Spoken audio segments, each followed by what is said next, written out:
Welcome everybody to Catfish Weekly, episode 76. Along with Chuck Davison, I'm Lyle Stokes, and we have the honor tonight of being joined by Jason and Vicky Mathenia, a couple of the top tournament catfishermen in the United States. I'm fortunate enough to be pretty good friends with Jason and Vicky, and been in the boat with them. And we're going to have a good show tonight, visiting with them about different things. We have some other things to talk about. The first thing I want to mention before I forget about it is Indiana DNR catfish regulations hearing is scheduled for March 24th at 5:30 p.m. We'll be in the Spring Mill Inn at Springville State Park in Mitchell, Indiana. It's imperative that any of the catfishing people that have anything to say or visit about with the commercial fishing, the pay late guys, they'll be there in full force. So anybody that's interested and gets a chance to make that meeting, make sure that you attend. I don't assume that you have to be from Indiana. I think anybody can show up to this meeting, but if there's any questions, contact Matt Burlingame or Claude Reynolds, and they will give you all the specifics. Like I say, this is something that's very important. We got to get some handles on these regulations. So if you guys have a chance and you can make that meeting, be sure and try to be there. Chuck, how's it going tonight? Pretty good. You want to start off and visit with Jason and Vicky a little bit? Oh yeah, I'm ready. How you doing, Jason and Vicky? Doing good. How about you, Chuck? Good, good. Won't you tell us a little bit about your history in catfishing? How long y'all been fishing together? You know, how long y'all been doing tournaments? And you know, how often do y'all like doing tournaments? And you know, give us some brief history real quick. Well, Mom's had me fishing ever since I could walk. We haven't been targeting catfish the whole time, but as a bluegill, you name it, ever since I was a baby. Little. That was a long time ago. Long time ago. Yeah, it helps you out. Now you can catch bait. Right, yeah. And we've been fishing tournaments for About 9 years. 9 years now. About 9 years. Actually, I never had any intentions whatsoever to ever start fishing tournaments, but a buddy of mine talked me into fishing a river bend tournament, and I fished it with him, and he had showed up with, his name was Rex Sitzmore. He was a really good friend of mine, and he passed away since then, but he talked me into my very first tournament, and we had never fished together before in a tournament, and he showed up to one of Justin's tournaments with some Zebco's 733 hog seekers, and I thought he was just playing a joke on me, and that's really what he had to fish with, and we went out there and gave it our all. It was a mess. Our first tournament ever, my first tournament ever, was a mess, and we managed to get through it, and I think we ended up in 5th place, but nobody knew who we were, and we were pretty happy with what we had done, considering we had lost over 60 pounds of fish during that tournament, of stringer situations and other mishaps. But it was shortly after that, Mom and I started fishing tournaments together, and we've been doing it. We've been doing it ever since. It kind of feels weird being in the boat with anybody else, because we just know each other so well. And Don't have to ask for anything. We know what we want. Yep, everybody knows what everybody else is doing at all times. Yeah. Pretty yeah, much. Oh yeah, that's the way it's got to be for everything to click right. Yeah. But what do y'all like going to? If y'all had a choice between fishing local tournaments every 2 weeks or hitting 4 or 6 major tournaments a year, what would y'all rather do? the major tournaments. Yeah. you know, a lot of a lot of the people that fish the local trail, they also fish the major events too, and you know, it's really nice to get out and get to talk to the other people that live in different part of the states, are, you know, different areas, and get to catch up with them. And I would say major events. I'm willing to take vacation for major events. It's really hard to do one for a local event. Yeah, unless you take Friday off and then, you know, try to at least look around a little bit and see what's going on. Um, you know, if I myself, if I get to a brand new body of water that I've never fished on before, and I just show up Saturday morning and fish, it's really hard for me to even get on them. Or it just seems like after you get a very, very late start, it just kind of breaks your morale and everything. But, you know, being able to look around a little bit the day before really helps me out a lot. Does that help y'all out a lot too, getting out there a day or two before a tournament and checking out the waters?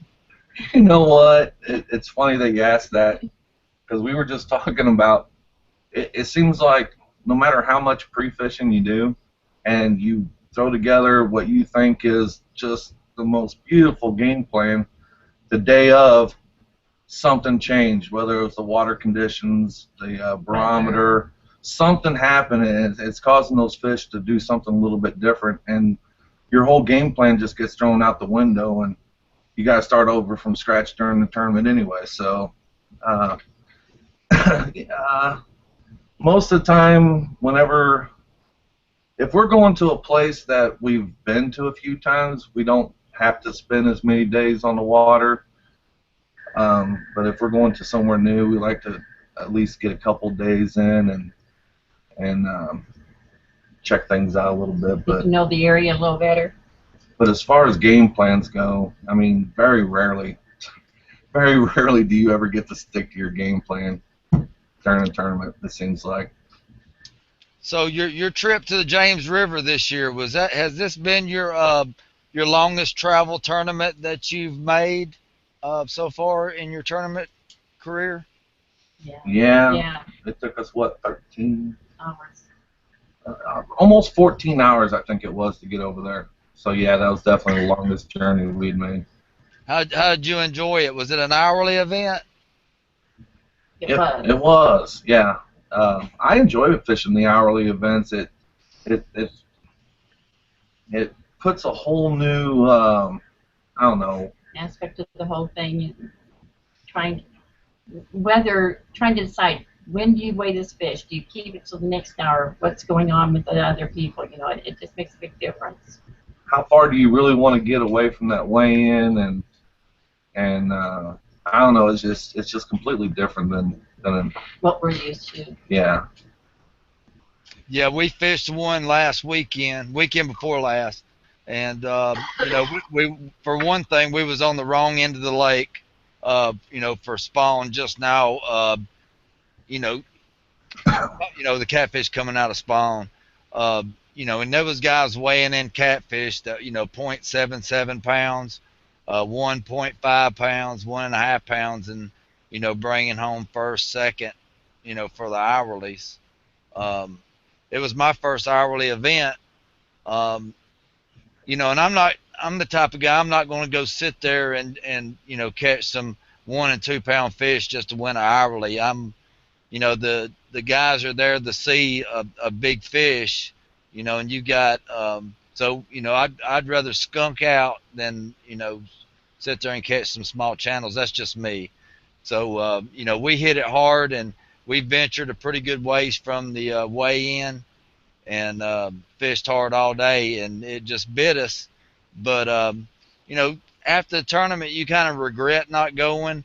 We had a couple in the live well that we decided to keep that were foul hooked, that were around a pound. You know, we was going through areas where the rod tips would just bounce, and all of a sudden you wouldn't even know one was on there, and you'd reel it in, and he'd be stuck up under the chin. You know, and I just throw him in the live well. And we thought about going and, you know, weighing some of them in, but we decided we gotta find a big fish. We came in the big fish of the tournament of 17 pounds, and You know, we were trying for bigger than that. But you know, I want to fish another hourly where you know, where the conditions are right, and it'd probably be a lot more fun. We've done. Well, you've done. That was your first one, That wasn't was it? my first one. Yeah. And I've done 2 other ones from Bass Pro. That was my second time being on the James River fishing a Bass Pro event, and uh, they are a lot of fun. They're different. It's a totally different strategic. You know. Well, you got the tides you have to work with too, along with the currents and whatever else is going on. Oh yeah, the James River. Yeah, that moon phase plays a big role on that James River, on incoming tides and outgoing tides, and fishing one direction one part of the day and fishing the opposite direction the other part of the day. It's different. The boat spins around, and now you're anchored. Now you're casting out the other side of the boat. Exactly. Yeah. It's different. If you get a chance to get up there, you need to. Yeah, for these guys watching the show that might want to get out and fish an hourly event, tell them what you found out about, you know, the best type of strategy that you've seen work the best, you know, venturing away and coming in every few hours, or just trying to stay as close as you can, or what kind of strategies did you see that really helped you and most folks that did well? If in an hourly, I believe the first weigh-in hour you have 2 hours of fishing. So if you're going to do any traveling at all, you better get out there early and start working your way back towards the weigh-in. Now, I heard, I'm not for sure, but there has been incidents where they have a radio station that you can tune into and actually tell what fish are in the lead at that time. Because we caught a lot of fish during that Bass Pro. We just picked the wrong times to weigh them in. I was lucky enough to get third or fourth place on one of the weigh-ins with a 60-pound fish. I think it weighed 58, 59 pounds or something like that. And we had 2 or 3 others in the live well that would have won money any other time, but then besides the time we decided to weigh them in. And I really haven't fished enough hourlies to figure that out yet. Right. I don't know what the best strategy is. I guess we've got to work on that a little. Yeah, we need to work on that a little bit. Hopefully next year we'll get a chance to fish a few more hourlies, and I'll have a better answer for you, Chuck. Yeah, there's he's going to move the Weiss Lake hourly next year to instead of being you know, right in the middle of July when they're coming off spawn. The city won't seem to come back, but I think he's going to do it in September next year on Weiss Lake. You know, and that way that, you know, the catfish may be back upriver a little bit. I mean, back downriver a little bit into the lake, and, you know, more spread out. You know, to where, you know, people won't have to run, you know, 30 or 40 miles to be able to catch a decent sized fish, because on Weiss Lake they can run almost to Rome, Georgia, you know, to spawn. So most of them that go up that way, it'll take them a while to get back. But I think it'll be a whole lot better being in the fall than in this hot summer right out of spawn. They'll be able to see a lot more bigger fish than the little fish that were brought in last week. We don't fish usually at all during the spawning season. We pretty much take that as a timeout and regroup.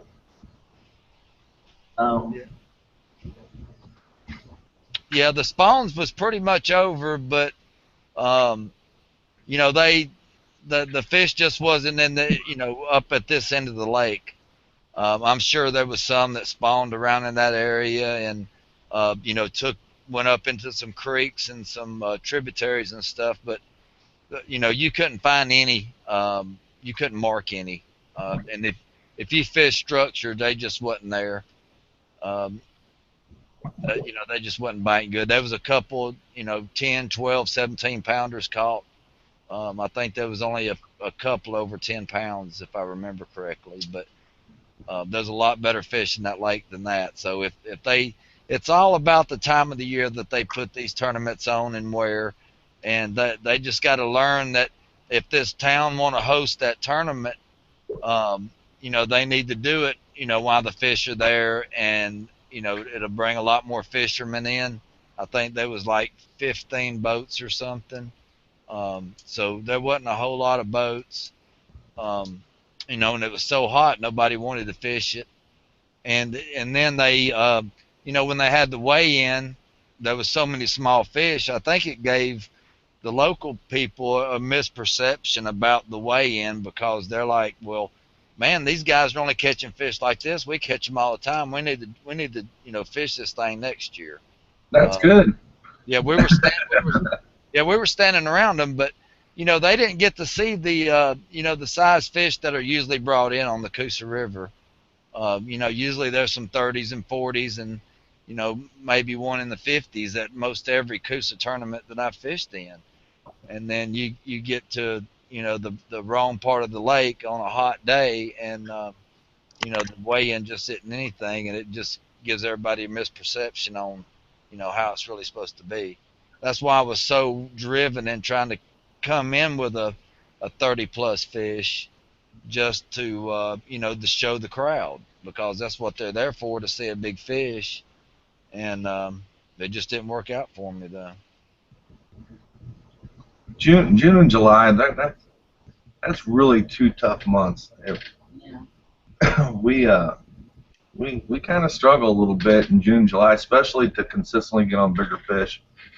A lot of times, if you are lucky enough and you can get on a good spawning bed, or know where a handful of them are spawning at, and if you can attack them with some live bait, I find those males, the blue males, a piece of bait, cut bait going through their bed, not much of a threat.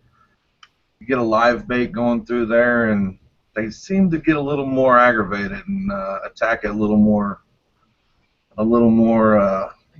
aggressively. So I don't know if you just throw any live bait at it or not, but it might be something you want to keep in mind. Yeah, I love using live bait for big blues. It just seems like they, even if they're not hungry, they just kill it to be mean. They want to eat it to be mean. You know, because you can sit there with a nice chunk of cut bait, you know, on 4 rods, and then have a couple of big nice bluegill, and they can't pass them bluegill up. I mean, they've got to kill them. Just the intimidation factor, I think it is. So what's y'all's next big tournament, Jason, that y'all are looking forward to? Unfortunately, we got a lot of them that we want to do, and a lot of them that are paid for, but realistically, I'm not sure if I'm going to be able to get off work for them. We're going to do one in Grafton again, that Twisted Cat. And that, Alex Nagy's got some really good ideas going on there.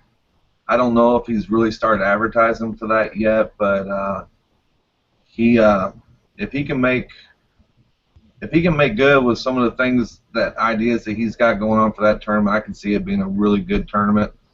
We're already paid for that one. We're already paid for the Monsters on the Ohio, which happens in October in Owensboro. We want to do the New Madrid one. And the New Madrid tournament. The New Madrid tournament, Southern Missouri, is another one. That's a Bass Pro event. Mm-hmm. So. Are those going to be ones that you're going to have to take vacation days for? It looks like it, because I'm working nonstop right now, and if I'm going to find time to get off and do these, I'm going to have to take a little bit of vacation. So you know, Monsters, and is that one of the ones you usually take the most days off for? Usually like going down and socializing and fishing for a few days before the tournament when you head to Owensboro? Yeah, I don't know. We usually take 2 or 3 days off work to go to that one, but a lot of that's to hang out with my buddy Adam. I don't get to see him a whole lot, and Adam Winter, and you know, I love his whole family, his mom and dad, and his wife Casey. Wonderful Cassie, people. and we go down there and just hang out with them, and it the Monsters on the Ohio. I mean, don't get me wrong, we'd love to win it or whatever, but that one there, it's more about getting to hang out with some friends than it is anything else. So. Fellowship. Yeah.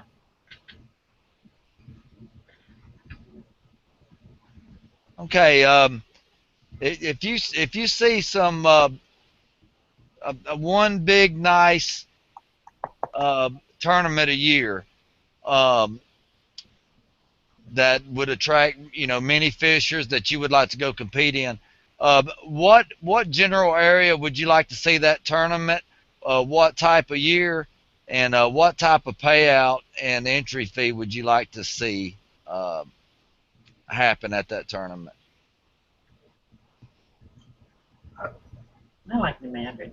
I love fishing New Madrid. Yeah, we're really big fans of that New Madrid area. It's really challenging. It would definitely be on the Mississippi River for sure. And this payout, we have never based a tournament on the payout. Never, because I don't know, we don't go there to expect to win anything anyway. We just go to have a good time. Just go and have a good time. If you Visit. catch fish and win money, that's just an added bonus. So it would definitely be on the Mississippi River. As far as the payout, that's not that important to us. We paid as much as $200 for a tournament. Now, I will tell you this: we do like to fish against. If you can get the Massengills and Dodd, and you can, Pink. get all the best, The pink foxes. foxes there, we want to fish against the best all the time. It's the challenge of The competition of it all. Right. We like that. So if that was a big old tournament put on the Mississippi River around Memphis, and let's say they put a cutoff and said, okay, we're only going to have 50 boats of the best catfish in the United States. It's going to be $500 a team, and we're going to have it in October. Would that be a tournament that you would hurry and try to get your money, $500 to be in that top 50, to be in them 50 boats? We've never fished Memphis, so I don't know what it's like to fish down here. I mean, the money. Right. I don't know. It's maybe. Maybe. Never fished down in that area, so I'm not sure. Without seeing what it's like down in there, it's hard to say. I mean, if it was at New Madrid like that, yeah, we'd do it. See, I was talking to a guy that fished some FLW tournaments, bass fishing. In some of them tournaments, them guys, that they, their entry fee's like $3,500, but they've got lots of sponsors, to help them with that. And there's only like 50 boats. That they set a limit on a lot of those tournaments where they say, okay, there's only going to be 50 boats or 70 boats or something like that. Would you rather be in a 50 boat field with 50 of the best boats in the United States with a real high payout, or be in a $200 entry fee tournament that's got 150 boats, from people from all over? What type of tournament would be more attractive to you? I don't know, numbers. They tried that whole $500 entry fee thing one time. We were gonna try to make it, but there again, with my work schedule, I think I was gonna have to miss, like, I don't know, at least 3 days. That would be just me traveling down there, fishing, then traveling back. I was gonna have to miss 3 days. I work 12-hour shifts, and I only get 40. Well, I don't have that much vacation time, so it just depends. A lot of our tournaments are based on what day they fall on. As far as $500 or $200 entry fee, that's, I don't know. I guess if we had to travel really, really far to pay the $500 entry fee, it would probably be less Attractive. attractive to us. But I don't know as far as a preference as far as numbers of boats, Chuck. I really don't. Yeah, the one that was tried down here was on my home lake of Logan Martin here, and when they set it up, it was in the month of June, very hot. It was during the spawn, and we've seen lots of catfish boats come in and do some pre-fishing and leave. I guess they didn't want to go ahead and pay up front till they seen what type of fishing was going to happen, but um, you know, for the handful of guys that stayed here and fished, they were very competitive with each other. The Massengales were here in town, and some other guys. Jason Bridges won it, but I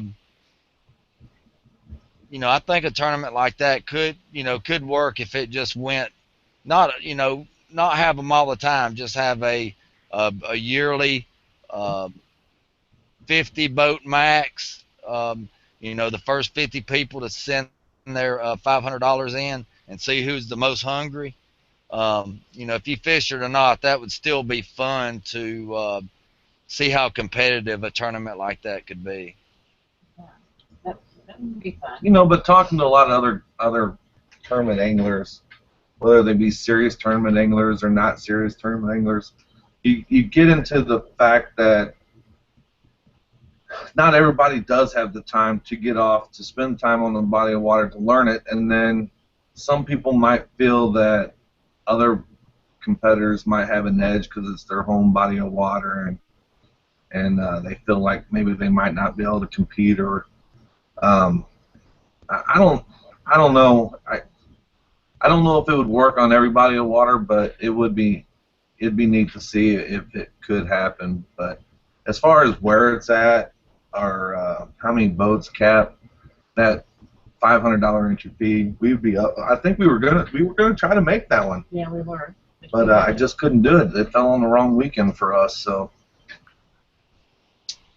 Yeah, I think $200, $150, $200. That's very fair. Entry fees.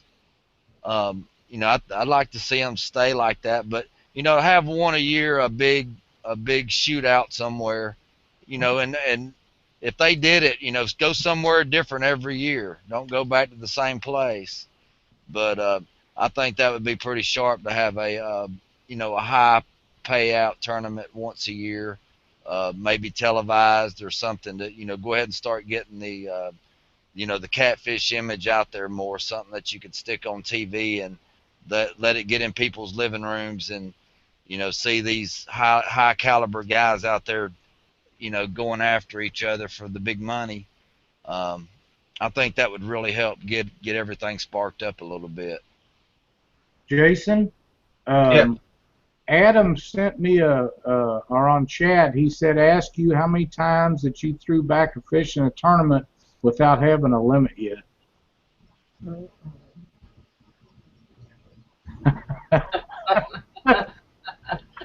You knew it was coming. It's happened to me one time. Yes, it did. It happened. But ask Adam how many times he inflated an automatic PFD while trying to net a fish in a tournament. Oh, yeah. That's something I have not heard about. Yeah. Might not ought to ask that. Yeah, mom's automatic life jacket was a little tight around his neck when it went off.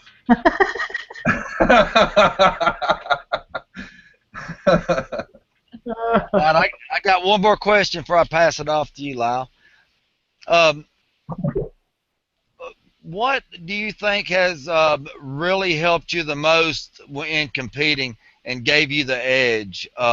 Is there a certain thing that you're doing that you think's helping you out the most? A certain technique, a certain bait, or something like that? You don't have to tell exactly what it is. Just What general area you think that helps you out the most when you're out competing? I would say, besides having the fresh bait, and not only the fresh bait, the right type of bait for that time of year. We spend a lot of time getting bait. A lot of tournaments, even if I don't pre-fish for it, I might dedicate 3 days to a tournament, 2 of that just catching bait. So I would give up a lot of pre-fishing just to make sure that I had fresh bait and the right kind of bait that I'm looking for that time of year. And then a real game changer for us would have been probably the Pro Drift rod from Black Horse. The rods that Lyle and I designed. Mom is able to use those rods, and she's getting farther and farther away from the boat. I mean, during that Grafton tournament, bless her heart, during the Grafton tournament, we were only using 2 ounces or 1.5 ounces of lead, and she was so far behind the boat. She goes, "Look, I'm down to the backing." I go, "Mom, you can't do that.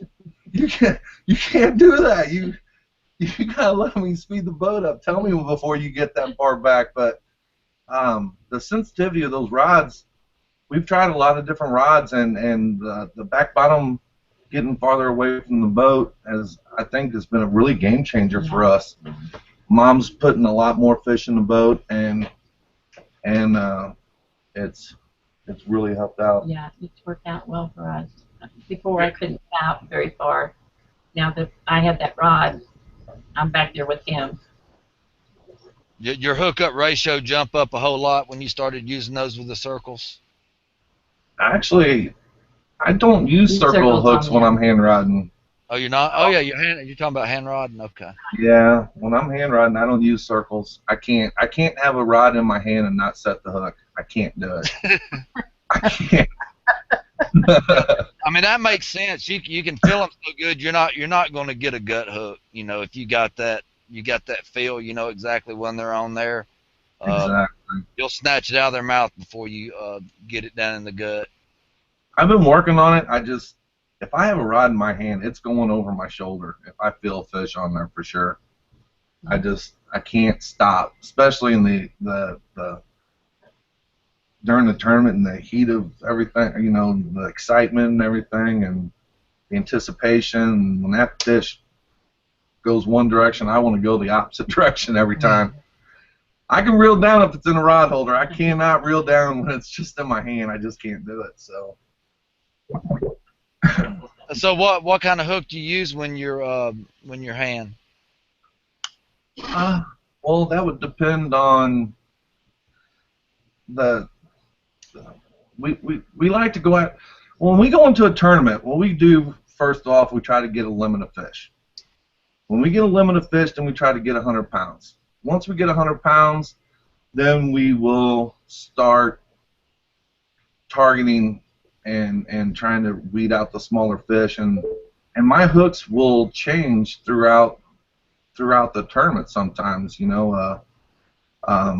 There's other tournaments where I'll tell Mom, I said, "Look, I think I know where they're at. We're fishing for 5 bites," and she knows if I say that, we're using 14-inch baits, and we'll have 2 hooks in them, and I like those Gamakatsu Big River hooks. Yeah. And then I usually use a 10-aught Gamakatsu for a stinger. So I really like those Big River hooks a lot for hand rodding. They have a really good hookup ratio, and they're sharp and they're mean. All right, well, that's about all I've got. I'll pass you off to Lyle, and let's see what he's got for you. Well, Jason in chat wants to know what kind of bait and which time of the year do you choose, Jason? Early during the winter months, around here especially, on the Mississippi River, when skipjack's not as easy to get for us, we want fresh bait. We're going to have shad. A lot of times in our system here, we have a major shad kill-off in the wintertime, and it seems like that would be the bait of choice then. And then as the water temperature starts to warm up, if you can start getting skipjack, then skipjack becomes a major priority. But like I said, it's not always easy for us to get skipjack, so I will usually use fresh anything before I put a frozen skipjack on my hook. It doesn't matter if it's a moon eye or shad or big head carp.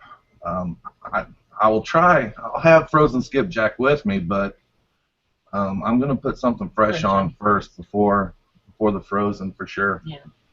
And then when water temperature warms up a little bit more, you know, like when the water temperature is above 75, I usually don't even fish a tournament in these major river systems around here without having big head carp in my boat. It seems like I have better luck when the water temperature is warmer. But then if we can get skipjack, that's like candy to catfish, and I'm going to be using skipjack. Yeah, whenever they start spawning down there in Kentucky, and we can run down there and get a handful of them. And there's been times I've ran down there to Kentucky to get bait to fish a tournament up here that weekend. You know, I mean, and then during the spawn, I told you I like to use a lot of live bait, whether it's live bluegill or live moon eye. Shad are a little harder to keep alive during the summer months, so during the summer I like to use a lot of live bluegill and live moon eye. Right. And then later back in the fall, go back to skipjack again, and then wintertime back to shad. So yeah, that's about what we do. Right. Yeah, that's it. Well, that's pretty good advice. That's kind of the boilerplate stuff there, and that's, you know, other than the live bait. And yeah, Jason, Justin Wolf just asked, doesn't you use skipjack? But you did mention that in there. But moon eye is easier to get in your area certain times of the year than it is others too. Isn't that correct? It is, but I usually don't even try to attempt to get moon eye until the water temperature gets closer to 55 to 60. So as long as I got shad in the boat with the water temperature below 55, I'm happy. Right. Above 55, I'm going to have moon eye and shad, and then when the water temperature gets above 70, 75, I'm going to have all three. I'm going to have big head, moon eye, and shad in the boat, and if I can get fresh skipjack. Yeah. That's the #1 bait, but it's really hard for us to get year-round. It is. Or we're at it's hit and miss up here at best, and you know, it's a long drive for any of us to run down there. I've been involved in some deals where several of us pile in a vehicle and we run down there and get some for everybody for a tournament or 2 or 3 or 4 weeks worth, and come back and keep them. But it's tough. Certain times of the year there's plenty of them around our area, and other times there's not any.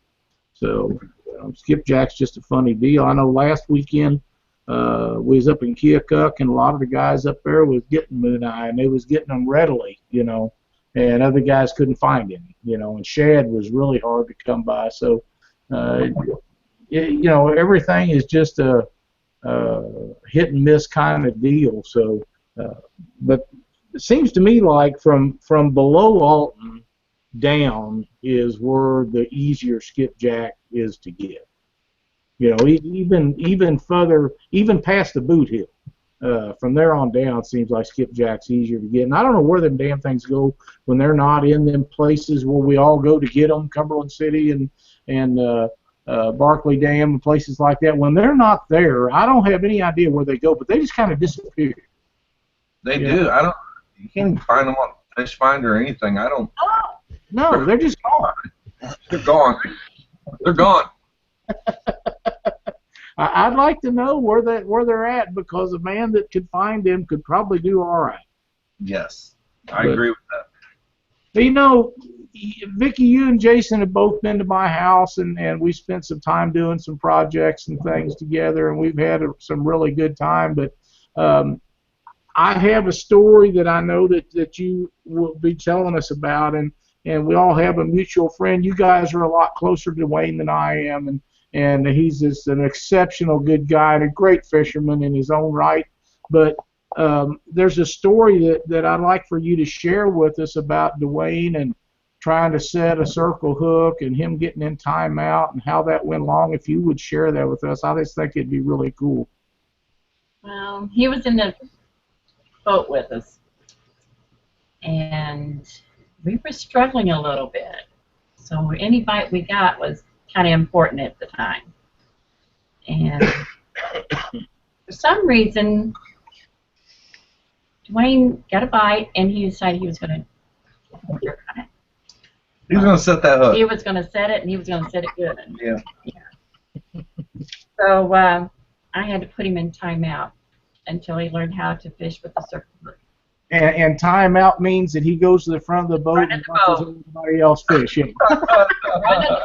Yeah. Oh, he was pouting, kicking cans on the way up there. But he went, didn't he? He did. Yeah, rod down. He went to the front of the boat. Well, I'd already caught him twice.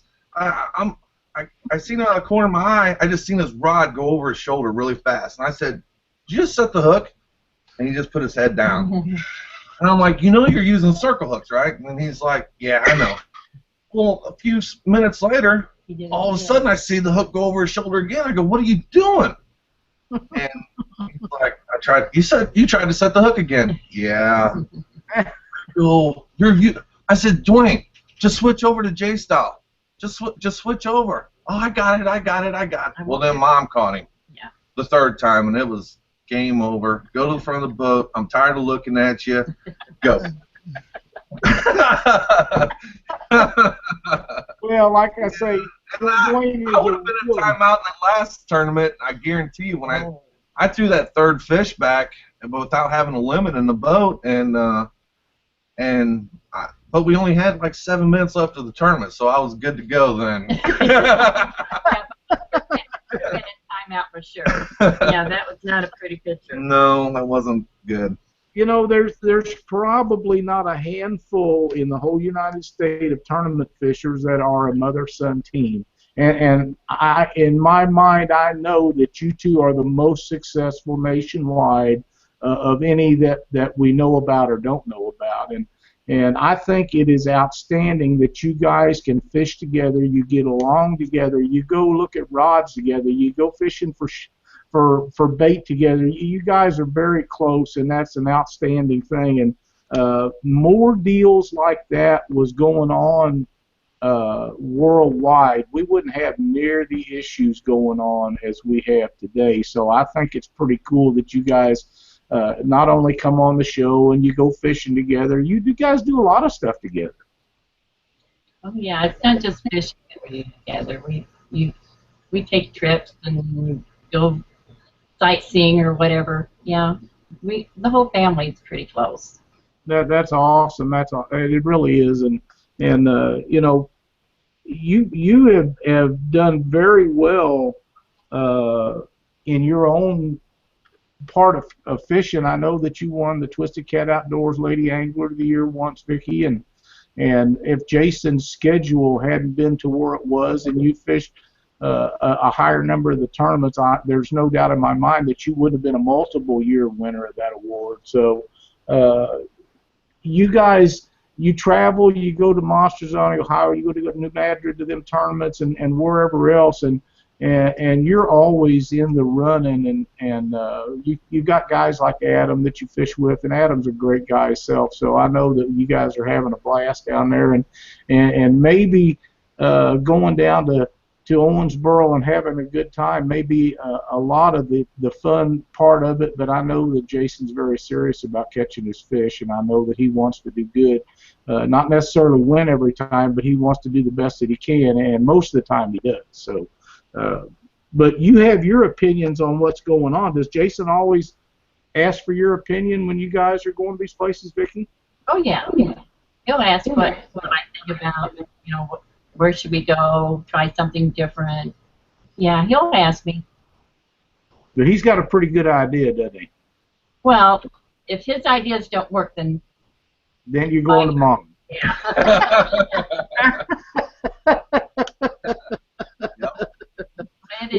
You know, I had the pleasure of fishing with Jason. Cindy and I run down and fished with him last year, and we didn't do really well on the fish, but we had a great time fishing with him. And I believe it was the year before Jason was tied up trading boats, and his boat was broke or something, and you got in the boat and fished with Cindy and I, and that was one of the greatest tournaments that I fished all year. We didn't do any good in the tournament, but we really had a good time with you in the boat, and it was a wonderful time. The weather wasn't all that good, and we could have done some stuff different, but you know, I promised Jason I wouldn't let anything happen to you while you was in that boat with me, and fish or no, you was going to be safe when we got back. That was a definite.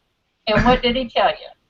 He said I don't remember now what he did say, but he's, you know, he said just do what she tells you to, or you'll be in timeout, basically. Yeah, I do remember though, and we talked about this before the show. You know, I tried to set up in front of the boat and let you and Cindy do some stuff, and somehow I got in the back, and you got up there cutting bait. You didn't like the way I was cutting your bait and stuff, and it was kind of funny, but it was a really good time. I enjoyed it very much, and we'll have to do it again. And you know, one of these days when Jason gets a chance, maybe him and I, Cindy, get to go again one of these days and test out some stuff, do some video work or something, and we'll get that done. But right now it's work, and that's what you got to do, and that's the way it is.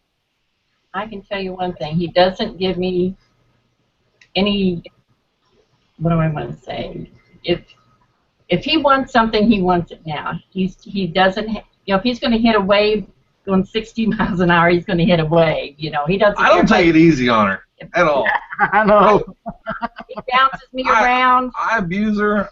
You know, we went down, first time we traveled south on the Mississippi River. We're not used to seeing that large of tugboats pushing that many fleets, and some of those, the weight coming off of those boats were, you know, 7+ foot tall, and I was just like, hold on, Mom, here we go.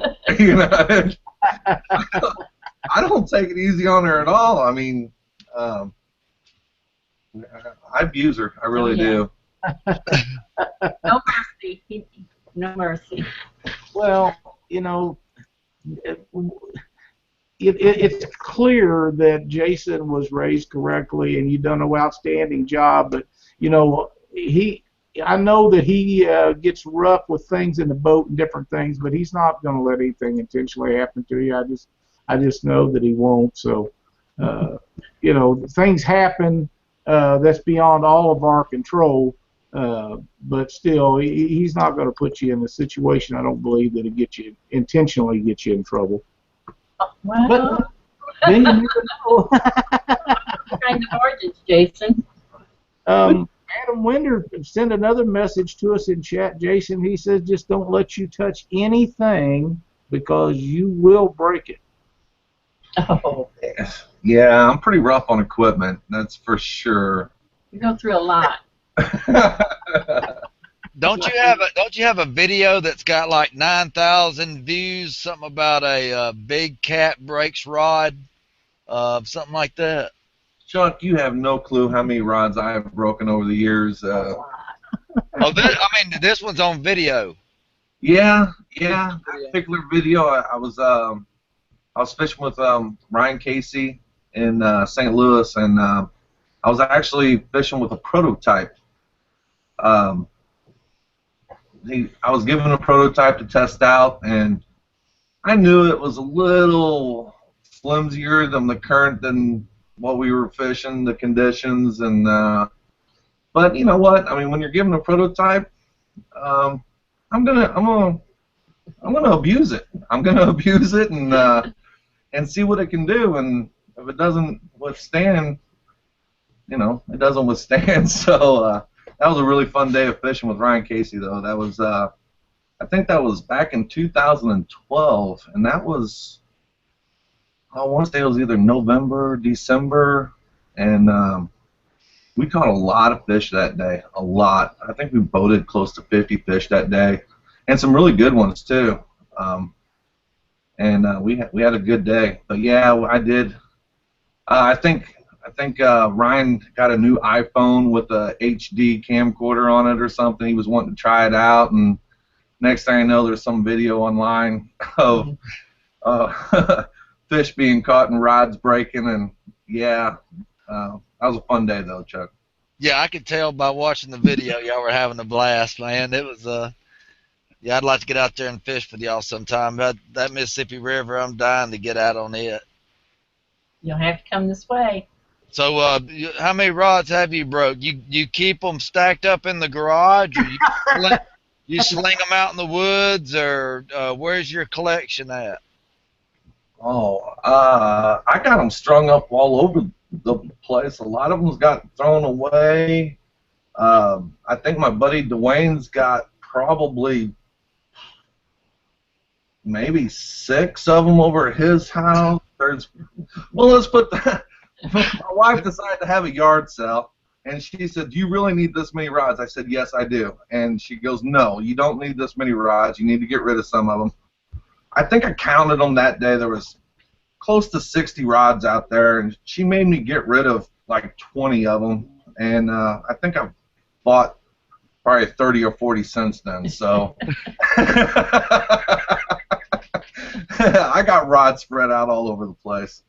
So how many spares you got to bring with you on your on the boat when you're out on the tournament? 2 or 3 in case you break them? No, what? Not anymore. I mean, we're using the black. We're almost using exclusively the Black Horse custom rod, and we're not having an issue with them at all. Yeah, there's some very quality blanks, and all this, everything put into those rods are, you know, top quality items. You know, the eyes, the blanks, the reel seats, everything. I'm just scared to scratch it up. I'm not worried about breaking it. I'm just, you know, scared to scratch it. Jason's not afraid to scratch anything. No, he's not afraid of anything. I actually watched him one day in my backyard try to break one. Yeah. I did try to break one. Justin Wolf thinks that Vicky needs an air ride seat with the seat belt on it when you guys are in the water, Jason. That sounds good. Yeah. Adam Winder also would like to know when you're going to buy a set of scales for the boat. Got him. Got him. She puts them in her tackle box. I've never, ever cared how much a fish is weighed unless I was in a tournament. It doesn't matter, does it? It doesn't matter. I don't care if I'm catching 5-pounders or 60-pounders. It doesn't matter. They're all fun to catch, and I care less how much they weigh. Right. Yeah, I really we're don't. just out fun fishing. We don't weigh anything. Right. Yeah. Unless you want, you know, the most fun that if you're out fun fishing or pre-fishing for a tournament or just out for a day entertainment, the most, other than your fishing equipment, in my perspective, the biggest thing that you can have in the boat is a camera of some sort to take pictures of what you have caught.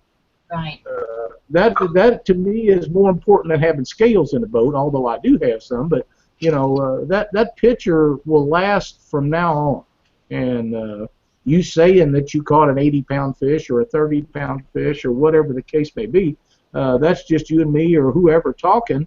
But if you got that picture of that fish, it doesn't matter what it weighs. And what a lot of guys don't understand, and I've told this story to a lot of people, Jason is a really, really big guy. He's 6'5" and 300 pounds, Jason?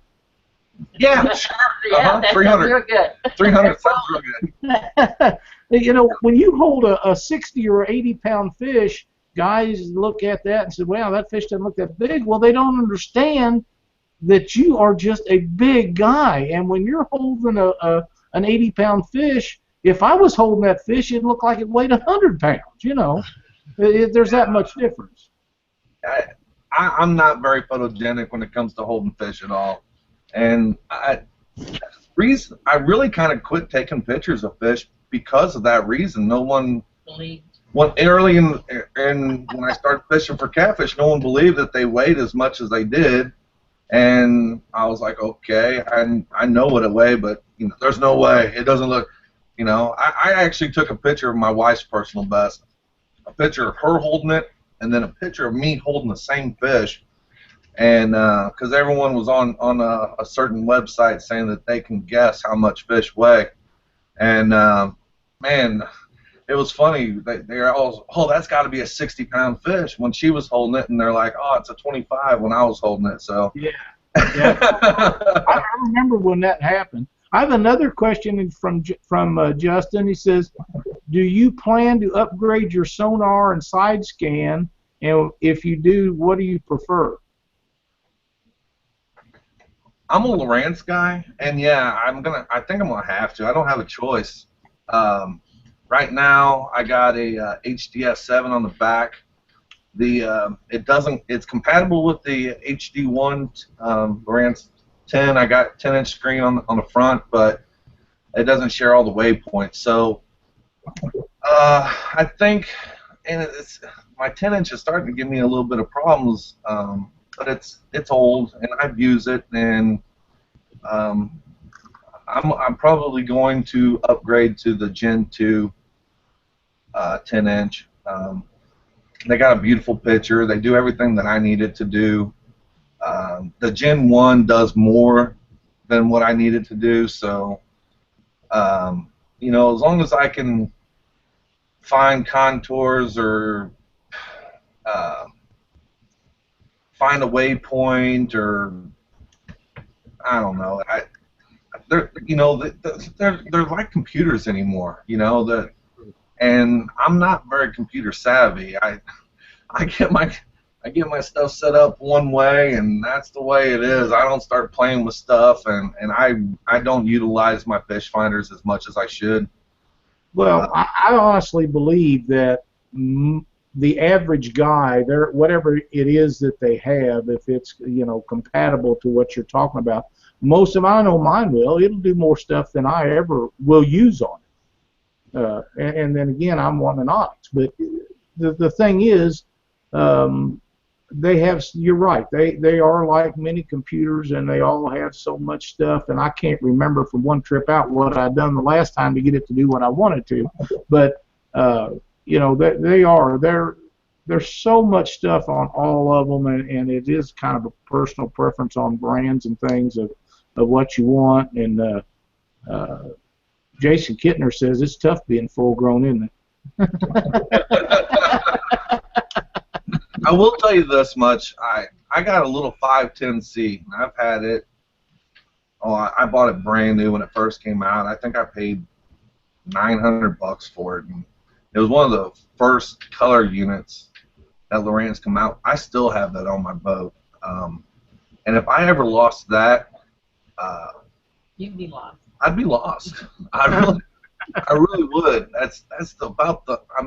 I'm so familiar with that, and that's really the only fish finder I look at, and I can almost tell what I'm looking at down there. Almost, I don't know, or at least I feel like I can sometimes.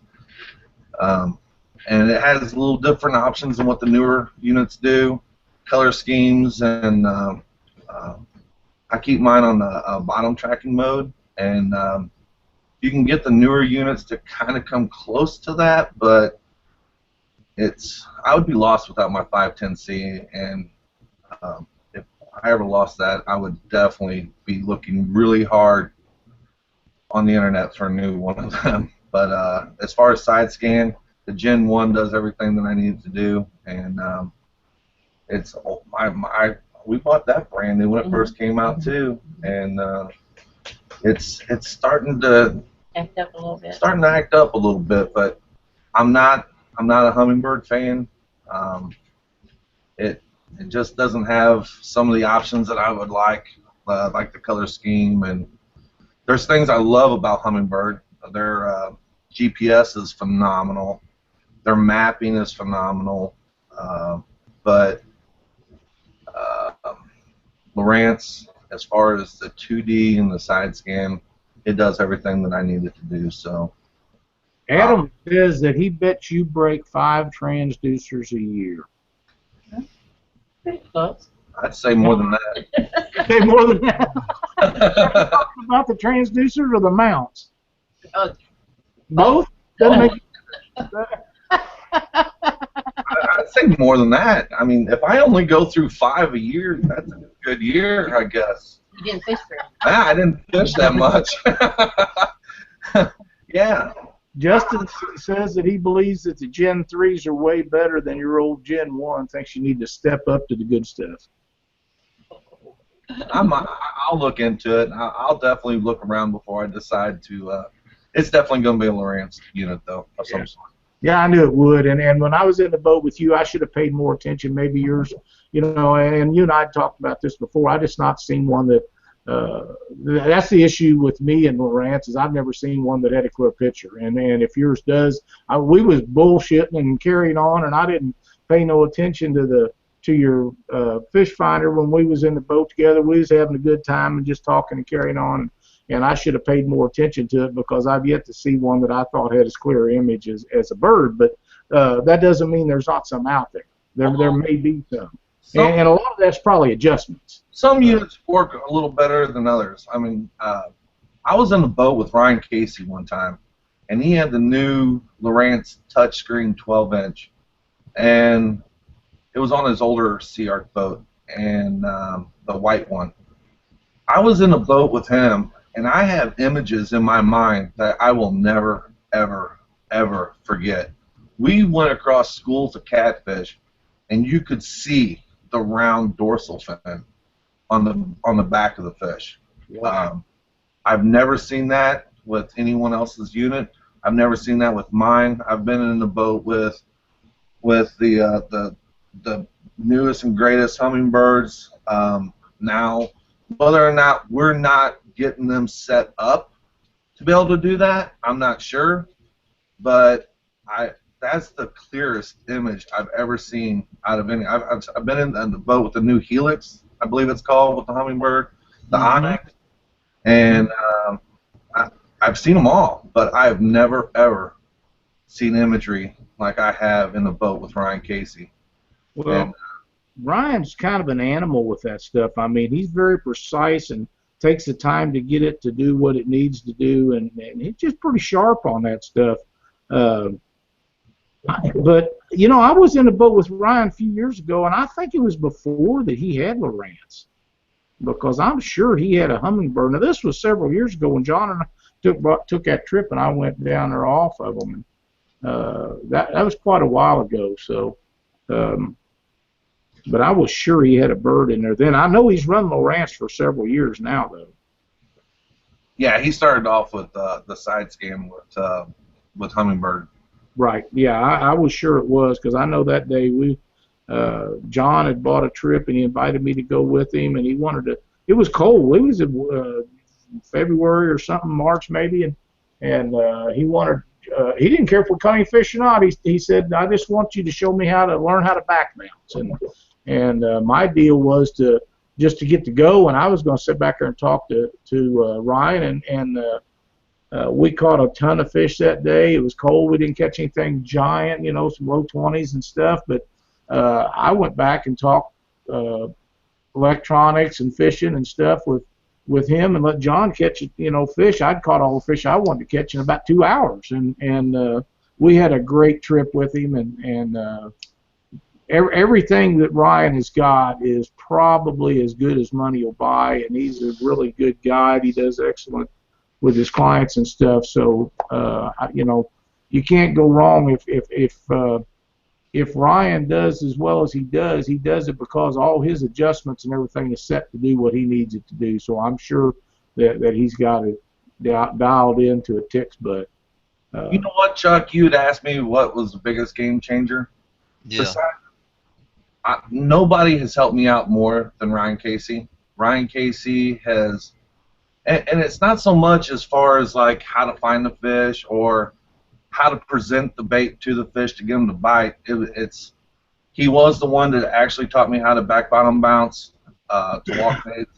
He and little things that I should have thought of, but I didn't think of, like whenever you're in a strong current, you hook into a big fish, just kill the trolling motor, and just little things like that. He's like, well, why didn't you do this? I'm like, I don't know. I didn't think about it at the time. And he's like, well, that's a no-brainer, Jason. Well, yeah, for you wasn't there, you know, and I'm like, you know, but then stuff like that, it sticks with you, and then when that situation arises again, you know, you do it, and it works out. And with him having as many clients in the boat, you know, and fishing as much as he does, he knows those little things to just gives you a little bit of an edge to get that fish in the boat. So yeah, Ryan Casey's helped me more than anyone else has. Ryan's a pretty good old boy. A story about Ryan, and I know that guy's kind of getting off our path, but Jason Jackson had called me up one day, and we went down and took a little cruise with him and done a little fishing, and Ryan was out, and he had a young man and his dad in a boat, and it happened to be the young man's 18th birthday or something like that, you know, and we'd fish an area, and they'd go by us, and they'd fish an area, and we'd go by them. Pretty soon we was up the Missouri River, and Ryan pulled in behind a dike, and we was behind the dike, and they was down a little ways from us, and before they left, Ryan come over and says, man, did you see that gal up there on the side of the bank coming up the river? And Jason said, no. He says, well, we pulled up there to fish, and this woman snuck out from behind a tree and pulled her top off. And I guess this kid just about had a heart attack. He couldn't believe it. But, you know, Ryan, he's out a lot. He catches a lot of fish, and he's a really good guy. I have trying to get Jason to come on the show. I've asked him a couple of times about being on, and for one reason or another, he didn't want to be a couple of different times, but he's agreed to now. So maybe here in the next month or two, we can get Jason Jackson on here. I know he's in the process of getting him a new boat, and once he gets that all done and set up, maybe we can get him on here to talk about that. Jason's another good guy that we need to stay in touch with. Well, Chuck, you got anything else for him? We're running on about an hour 10 now. Oh, I'm good. Do you have anything that you'd like to talk about as far as upcoming events or closing statements or anything? Well, this coming Saturday night, Alabama Catfish Trail's having a night tournament on Logan Martin Lake from 5 p.m. to 2 a.m. Sign up starts at 4 o'clock, and they're launching out of Lakeside Landing. It's over in Cropwell on the other side of Pell City. It's going to be a really good event. And next month, Daniel has planned a night tournament on Wheeler. So that's going to be a very nice event. If I had to choose between the two, I think I would just wait and go to the Wheeler one, but hopefully I think I can make both. But a Wheeler night tournament is really going to be fun. Oh, yeah, that'd be a blast. You working, Jason? What day is that on? The Wheeler night tournament? Hold on, I have to look it up real quick. It won't matter. He'll be at work. I'll be at work. Yeah, he'll be at work. Yeah, y'all will be down here in the 1st of January. Y'all gonna spend New Year's down here? Yeah, I believe so. Yeah. Yeah, because it being on the 2nd, I mean, people will be pre-fishing New Year's Eve, New Year's Day, and then the tournament will be on Saturday. So they should be a lot of people down here on New Year's Eve, I do believe. Yeah, we plan on making it down there. We've already paid for the tournament, but like I said, we got another guy retiring December 31st, and there's only a couple of us work down there at that facility where I'm at, and I really can't leave those other guys hanging. I just can't. If I have to work, I gotta work. So Oh yeah, I know how that is. Work comes first. That night tournament on Wheeler is 8/15, August the 15th. It's going out of Ingalls Harbor. Ingalls Harbor is one of the biggest, nicest harbors that I've seen, and it's located downtown Decatur. I already know I'm working. I'm pretty sure. Well, Jason, Vicky, thank you guys so much for being on the show. We've tried and tried to get this done, and Jason's always working on Monday nights, or he's getting sleeping to go to work, or just got off and has to go to, some reason has kept you guys from being on here, and I can't thank you enough. And we're going to give you guys a few minutes to thank sponsors or anything that you want to do like that, and then I'll close out the show. Well, thank you for inviting us on the show. Lyle, we'd like to thank you for believing in us and letting us represent your rods. Adam with Tombstone Tackle out of Columbia, Missouri, and John Becker with 111 Prop Shop. All the little bit of help that we get from you guys, it really does help us out, and it helps make things a little bit easier on us, so we can go out and do the things that we enjoy, and we thank you guys for that. And I don't really have anything else. Yep.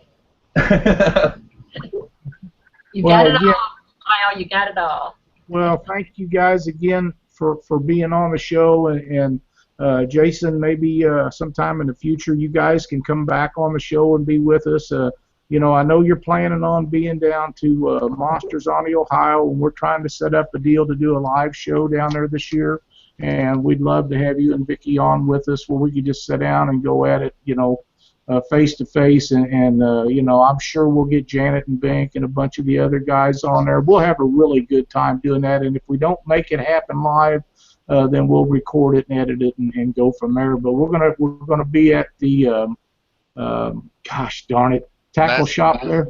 Bass and More. Yep, Bass and More. I've already visited with them, and they're anxious for us to be down there. We're going to try to set it up and do a live feed out of there this year. So it'll be great fun. If you guys can stop by there and get on there, we'll sit down and jaw a little bit about catfishing or something. We might even tell some stories you never can tell. Oh, we got some stories. Yeah, well, this is just the beginning tonight, wasn't it? We don't have enough time in an hour. There's no way. Right. Well, thanks again for being on the show. I'm going to say that the water is rising on the Mississippi River. I know that it's coming up. The Twisted Cat Outdoor Tournament for this weekend is a makeup tournament that was flooded out earlier this year. Alex will be making a decision, I believe, Wednesday, whether the tournament will be go ahead or not. I know there's a lot of trash. It's high. It's coming up. So watch the Twisted Cat Outdoor page on Facebook, and we'll see what we can do about having that tournament. And safety has to be the number one issue. So if it's going to be to where it's unsafe to be out there, I'm sure that Alex will make the correct decision. Again, thanks, Jason and Vicky, for being on the show. I'm working on some people. We need to get in touch with a couple others to get some new guests on the show. So until next week, everybody, thanks for watching.